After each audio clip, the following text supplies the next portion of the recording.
Our guest in this segment is Matt Umstead from the Roundhouse Authority. Matt, good morning to you. Good morning, everybody.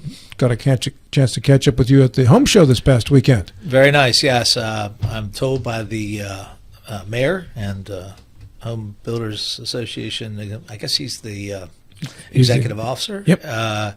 Over 6,000 people were at the home show. It's got to be the most, right? It was the biggest turnout they've had at the Roundhouse for that event, and since they began holding it there. So, yeah, it was a great event. Great weather. Weather was awesome for the first time. We had some really great weather. In forever. And the crowd was thick. I mean, I was there Saturday morning, and as you said, I stopped by and gave a little interview there, and it was very busy. Did you have a chance to get by there on Sunday?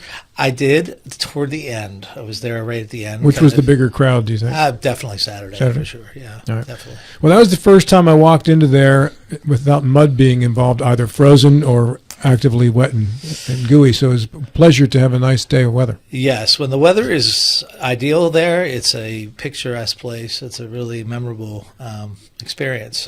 When it's rainy, cold, it's a little challenging, to say the least. Now, Rob introduced you as the Roundhouse Authority. Are you on the Roundhouse Authority board? I am the chair of the board. Okay. And you're also still working with the county? I do. That is my real, actual job. But he is not here in a county position today, just as the Roundhouse guy. Correct. We don't want to make Gary Wine or anybody else at the county nervous that we're going to ask him questions that he's not supposed to be asking. We're limited the questions we can ask. There is a filter on today. You can ask anything you want, but he can't answer some of those questions. We're used to that.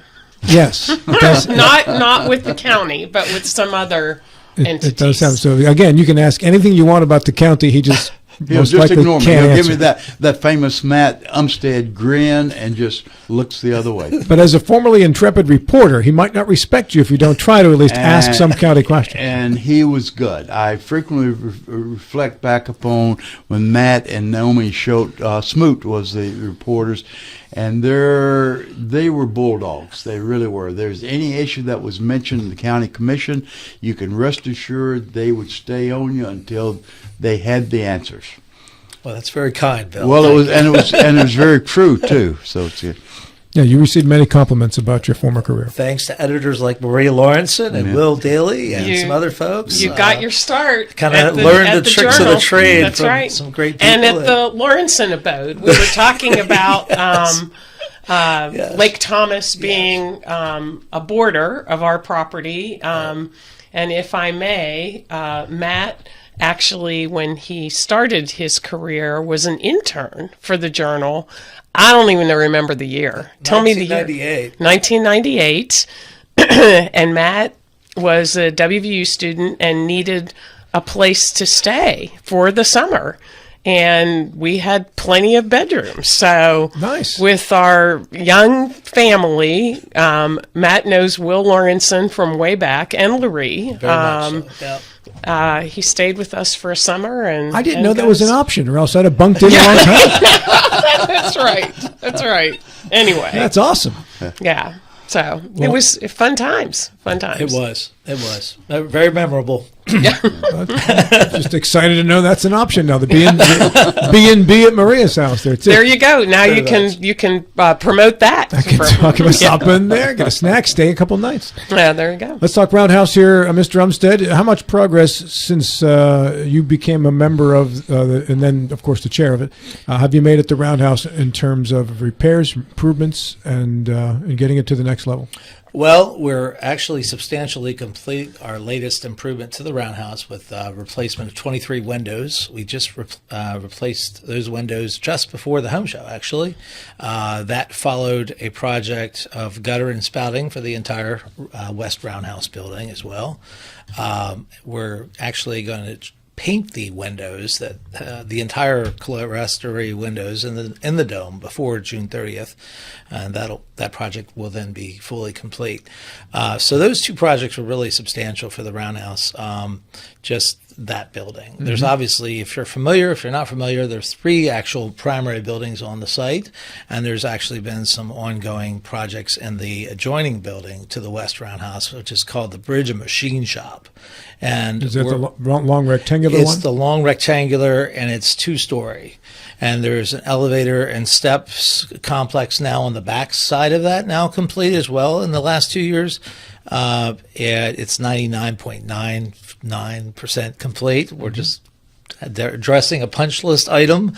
And then we have an HVAC project in there that's also probably 99% complete, and we're addressing some electrical upgrade need for that. So that building looks like it's the one with the most potential to make yes, it for future things. Since 2005, it was recommended as the revenue generating site on the, I should say, structure on the property. It was always recommended by the consultants to redevelop, revitalize, re-energize that building for revenue generation. So when you say that's 99.9% complete, does that mean you can start to actually use it to generate revenue at that point? You can host events in there because you could fit several people in that upstairs. The upstairs has been reviewed with the West Virginia State Fire Marshal's office, and it has been, there was a list of items that needed to be addressed, and we've gone through and addressed those substantially. They need to come back through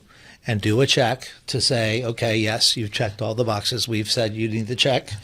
And once that is complete, we'll be able to put up to 299 people in have a wedding reception that space. there. Correct. Right. Conferences. And any kind of really gathering event activity. Weddings, obviously. I've been a little bit of a activity there at the Roundhouse. We've had about 50 weddings or so over the last several years. So it's a kind of a popular. We've also had high school proms. We have one coming up from Washington High School from Charlestown. They're coming over to have their prom. So we're excited about the young people. Is that the building they use, or do you put them somewhere else? That bridge and machine is not still not ready for that. Yes, we still have the fire marshal to come back and inspect and clear everything that we did. Do you host it in what you call the Frog and Switch building, the round one?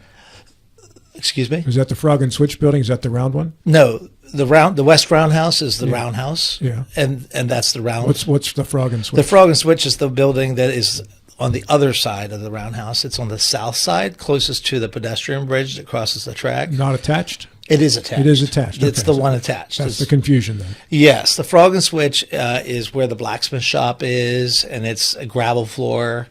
It's rustic, Yeah. as I like to say. That's actually what I meant when I was asking about the Frog and Switch building with the Roundhouse, because it's attached to the Roundhouse, correct? Yes. Okay. The Bridge and Machine is the two-story building that's not Correct. connected. Yes. Correct. Yeah. That's the rectangular one. Correct. Yes. Yes, and the Frog and Switch is a little bit further down the track as far as what we're doing in that space. We don't really have a lot of designs in hand to progress with what we want to do there. One of the primary needs there that we'd love to do tomorrow is put concrete in that floor and have that a concrete floor. But we have to design that. We have to send that design to SHPO, which is the State Historic Preservation Office. Every state has one. Because we are a National Historic Landmark, we have to send all of our plans to the State Historic Preservation Office for review and approval. We have a conservation easement in place as well as the National Historic Landmark requirements. So it's like an extra layer of review, and it's very intense. Not just on the exterior appearance of these buildings, but the interior as well. So we have to address things like preservation of some of that track in the floor that you might have seen in the Frog and Switch or in the Bridge and Machine. For instance, we do have designs for the Bridge and Machine. The floor in there is also gravel currently. We're preserving the track inside to accommodate and meet the requirements of the State Historic Preservation Office. So we have plenty of eyeballs from the state of West Virginia, Charleston, looking at, okay, how are you guys preserving? How are you all, dovetailing economic redevelopment efforts with preservation of the historic structures? Matt, have you been working under a master plan? And if you have, when was the master plan initially prepared? There's been a lot of conceptual master plans. I would not say we've had an architect or an engineering firm kind of lay out a series of construction documents for laying out the different components of a master plan. There's a general conceptual vision that we've been working from. I've referenced it a little bit, 2005. there was generally a concept of working off of the revenue generating strategy of the one Bridge and Machine building, which again is that 2-story building that's rectangular that kind of faces the tracks parallel. And the back side of that building, there's a pavilion there, and there's been a lot of, that's where the plan has been kind of modified over time, but long held vision to put parking behind the building there, where again the elevator steps are now built, and the bathrooms there for that building are now built. But also now, what's kind of modified a little bit from that concept of having parking is this idea of preserving the pavilion that's there and reconditioning it, repurposing it for a farmers market pavilion. So parking's still part of that vision. And we've also further developed that conceptual plan to include maybe just a possible scenario of redeveloping the ruins for an amphitheater. That was an additional add to the concept, but that has not progressed. Now, you mentioned the ruins. I'm not familiar with that. That is the second roundhouse, that burned to the ground in May of 1990, coming up on the anniversary of that, the 25th anniversary of that here this year. The firefighters from the city of Martinsburg did their valiant best and were able to save the rest of the complex, thankfully, but couldn't save the East Roundhouse, and it burned. And it's the ruins that are kind of south, on the south side of the Frog and Switch, where if you went to the home show, you come into the Frog and Switch, and to your right, if you're looking from across the tracks toward the complex, to your right there's brick walls still standing there of the East Roundhouse. And so, one relatively low cost scenario was to repurpose those ruins as an amphitheater. And the estimate for that was in the ballpark of $3.5 million, give or take. Mm-hmm. But that was just a kind of a add-on to a vision of just, because there's a recognition with the West Roundhouse, where the home show was primarily based, along with the Frog and Switch, that, you're with the conservation easement, with the National Historic Landmark, designation, you're really limited on how much economic redevelopment you can do in the actual West Roundhouse, and how much revenue you can generate in that building is very limited because it's historical, and they don't want the visual change inside. So putting HVAC in there, for example, is probably a non-starter in the West Roundhouse. Doing other things are very limited. So the concept to redevelop the one building to help generate enough money to at least supplement some public support, which has thankfully graciously been provided regularly by the county commission. We can't thank the county commission enough, their support for providing the insurance money, the property insurance money.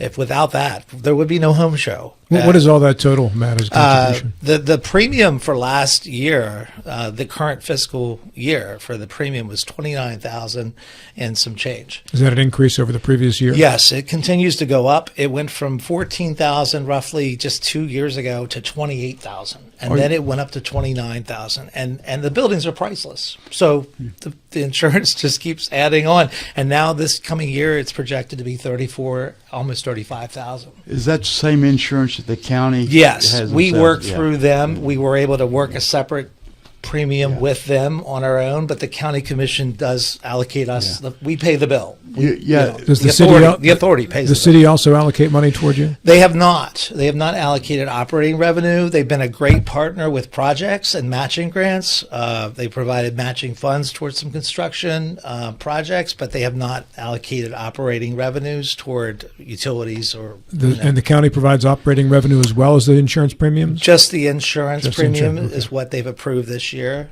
They did give us a little over and above in the previous year. I don't want to say it was a mistake, but they gave us a little bit more than they. So how do you generate operating revenue? Well, our events, the home show graciously agreed to up their contribution for the rental of the facility to $6,000 this year. So they were giving us $5,000 for each show up until this year, and Kevin graciously said, would send you an extra $1,000 this year. We're like, this is great. Thank you very much. And that comes from the Eastern Panhandle Home Builders Association, not the city of Martinsburg. Correct. Yeah, that's from the rental, the organization, the nonprofit. I think they're a nonprofit organization, the Home Builders Association. Their rental of our facilities. We actually have a contract with them. It's a 5-year contract. Mm-hmm. It was for $5,000 a year. They voluntarily kind of amended the contract in our favor with an additional $1,000, which we obviously need. Our insurance, obviously you heard about that, but our electric bills, our stormwater fee that we pay to the city of Martinsburg is not inexpensive. It's about $8,200 for a stormwater bill. And but in addition to these costs, ongoing costs, over the years you've had quite a bit of money that has gone into the Roundhouse. I'm thinking first of the grant given by Senator Byrd, which was how much? A few $1 million. It was at least $3 million. But it was it was for structural integrity. Correct. And then subsequent to that, what have been the big donors? There's been multiple allocations of funds. You're correct. And just to be in the interest, we are a governmental entity. Yeah. Created authorized in 1999 by the legislature.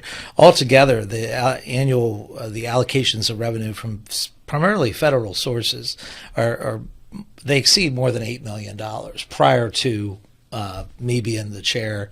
And there is no paid full-time director. There is absolutely no full-time staff. There's no employees. Our board is very committed. We have some very great board members: Jennifer Smith, Commissioner Boyd.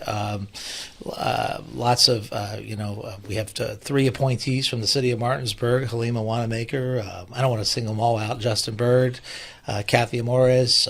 Some great people on our board, but all volunteer. And those funds, I just want to clarify a little bit about the funds from the previous years. When you're an all-volunteer board, you rely on consultants and architects. And the board years ago relied on a consultant and architect to guide them on restoration. And people say, well, you plugged all this money into this complex. What happened to all this money? And one of the things that the board maybe didn't pick up on, and they probably should have, but they didn't, they were volunteers, was whenever they were going about to restore the doors of all the buildings, that architect or that engineer or consultant didn't say, hey, you might want to make these doors all ADA. You might want to make all these doors fire marshal oriented, right? And they also did some strategy with the buildings that they went over and above what was necessarily required. And they didn't know that the standards weren't as high as they were. So the architect, and so the cost by going over and above and by not really addressing the fire marshal and the ADA for the doors, kind of put everything kind of back a little bit, kind of where we're now in the modern, the current time, going back to say, okay, we need to retrofit these doors to fire marshal. We need to make these ADA entrances, and address those things. And the all-volunteer board, I don't want to throw any of those folks under the bus or anything, but that was something that was missed. And unfortunately, it did kind of set everything kind of back a little bit. Is there retrofitting limited to the doors, or are there other examples as well? The doors primarily is the big thing, and with fire marshal and ADA. And we're considered ADA accessible currently. With the elevator steps for that second floor will be ADA up there as well. So that's great. Very good progress has been made. And I don't want to dwell on the past, but I think it's important for the taxpayers to know, what happened in the past, because this is their money and a lot was spent. You mentioned federal appropriations. I know. Yes. I know Senator Byrd was the initial one. The subsequent appropriation from the federal government, has that been through grants, or has it been through individuals such as one of the senators, or exactly who? We are working. If you're talking about the current congressional congressional directed spending allocation, which used to be called an earmark. Yes. Senator Manchin, Senator Capito, their staffs were just absolutely unbelievably supportive of the $750,000 allocation. That's through, unfortunately, a heavy red tape agency. I'll just say it, HUD, and their Economic Development Initiative program, I believe is what it is, EDI.